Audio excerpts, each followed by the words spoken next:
안녕하세요. 토방김 사장입니다. 여러분의 토방에서 머리를 식혀드리고자 준비한 분석입니다. NBA 경기로 준비했으며 분석 시작 전에 구독과 좋아요는 저에게 큰 힘이 되니 구독과 좋아요 한번 부탁드리겠습니다. 모든 경기를 분석하지 못하니 꼭 알람 설정을 해두시고 긴급하게 올라가는 영상에 대한 분석과 정보 및 결과 예측을 놓치지 마시기 바랍니다. 이외 더 다양한 경기의 배당 추적과 분석 및 결과 예측이 필요하시다면 고정 댓글에 링크로 연락 주시면 더 많은 도움을 드릴 수 있도록 하겠습니다. 금일 경기는 시카고와 뉴욕 닉스의 경기입니다. 두 팀 간의 2연전이 치러지는 이날의 경기는 시카고의 입장에서는 심기일전을 기하는 경기가 될 것입니다. 물론 상황이 그리 좋아 보이는 경기는 아닙니다. 시카고는 최근 두 경기 연속 연장 승부 끝에 패배를 하고 말았고 닉스와의 경기에서도 상황은 마찬가지였습니다. 특히 연장에서 단 3점만을 기록하면서 허무하게 경기를 내어주고 말았는데 이번 경기에서는 전력의 우세로 경기를 잡아내고자 최선을 다할 것으로 보여집니다. 다만 닉스의 기세를 무시하기가 어렵습니다.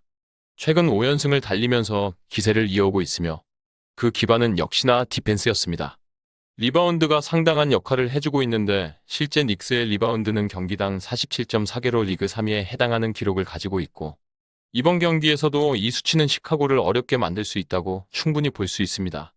이번 경기가 시카고에게 정배당이 책정이 되었음에도 배당 수준이 그리 낮지 않음을 알 수 있고 실제 지난 경기에서도 마찬가지였다시피 디펜스에 있어서 지속적인 문제가 드러나고 있습니다. 이런 상황에서 론조볼의 공백은 이번 시즌 내도록 아쉬운 부분이라고 볼 수 있는데 드로잔과 잭 라빈의 공세로 경기를 풀어가고자 하는 시카고의 득점이 닉스를 앞서 나갈 수 있을지는 의문이 드는 것이 분명합니다. 실제 지난 경기에서도 외곽에서 효율을 보지 못했던 잭 라빈과 부세비치였고 페인트존 공략에 더 힘을 쏟아야만 했지만 닉스를 제대로 공략하기란 쉽지 않았습니다. 특히나 닉스의 오펜스가 시카고에게 효율적으로 먹혀들었다는 것이 가장 중요한 요소라고 할 수 있습니다. 디펜스에 있어서 닉스가 꿀리지 않는 상황에서 랜들과 잘렌 브런슨의 득점은 내외곽을 가리지 않았다는 것입니다. 이날 닉스는 스타팅 4명의 선수가 외곽에서 14개의 슛을 성공시키며 전체 18개의 외곽 슛까지 총 52.9%의 외곽 성공률을 보였다는 것입니다. 시카고는 이번 경기에서 결국 외곽 디펜스에 신경을 쓸 수밖에 없고 닉스가 페인트존에서 더 이지샷을 가져갈 수 있는 공간 창출이 이뤄질 수 있을 뿐만 아니라 지난 경기와 같은 외곽 컨디션만 보여준다면 득점에서도 시카고에게 결코 밀리지 않을 것으로 전망되기도 하는 경기입니다. 그리고 우리는 배당을 살펴봐야 합니다. 현재 시카고에게 1.67의 초기 배당률이 설정되었고 이 배당에서 배팅 시 기대 승률은 60%인데 이번 경기의 데이터를 기반으로 한 통계적 승률도 유사치를 보여주고 있습니다. 사실상 배당 대비 접근에 메리트가 전혀 없는 상황에서 닉스의 역배당인 2.3형 배당에서 보이는 42%의 승률이 더 달콤해 보이기까지 하는 경기입니다. 특히 닉스는 시카고를 상대로 상대 전적에서 3연승을 달려나갈 만큼 자신감을 보이고 있으며 최근 가장 큰 닉스의 경기 템포에서 나오는 강점은 바로 초반 기세입니다.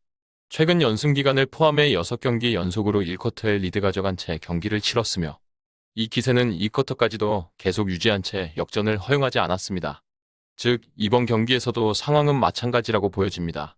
만일 닉스가 1쿼터에 리드를 잡은 채 경기를 마무리할 수 있다면 닉스의 디펜스는 결코 쉽게 역전을 허용하지 않을 것으로 보여지고 오히려 시카고가 연패 탈출이 더 어려워질 수도 있다고 보여지기까지 하는 경기입니다. 물론 시카고가 그나마 홈에서 승률이 원정 대비 좋은 편이라고는 하지만 그 외곽에서 5%가량 좋은 수치를 보이는 홈 경기의 성적을 이번 경기에도 반영시킬 수 있는지가 문제인 것 같습니다. 지난 경기에서 분명 닉스를 상대로 제대로 외곽 공략이 이루어지지 못했고 또다시 파해법을 찾지 못했을 때는 경기는 정배당 양상으로 흘러가기가 쉽지 않을 것으로 보여집니다. 현재 3점의 핸디캡에서 동배당이 형성되고 있는 해외 흐름이고 클러치 싸움을 예고하는 현 상황에서 양팀의 득점 수준을 고려했을 때 이번 경기가 228.5점 수준을 넘지는 못할 가능성이 더 높아 보이기에 차선책은 언더로의 접근이 될 수도 있습니다. 다만 의외로 닉스의 6연승이 충분히 가능해 보이는 만큼 역배당의 접근도 도전해보기에 좋은 경기라고 보여집니다. 정확한 배당 변동에 따른 실시간 추적과 최종 예측은 배팅 마감 직전까지 이루어져야 합니다. 위 부분을 참고하는 배팅이 아닌 더 근시적인 결과는 배당률 흐름의 변화 및 경기 시작 전 결장자 정보에 따라 변동될 수 있습니다. 함께 배팅으로 더 효율적인 승률을 만들고자 만들어낸 채널입니다. 모든 경기를 영상에 담아내기에 한계가 있습니다. 이외 다른 경기들의 정보와 결과 예측 및 더 많은 도움이 필요하시다면 분석방으로 언제든지 연락 주세요.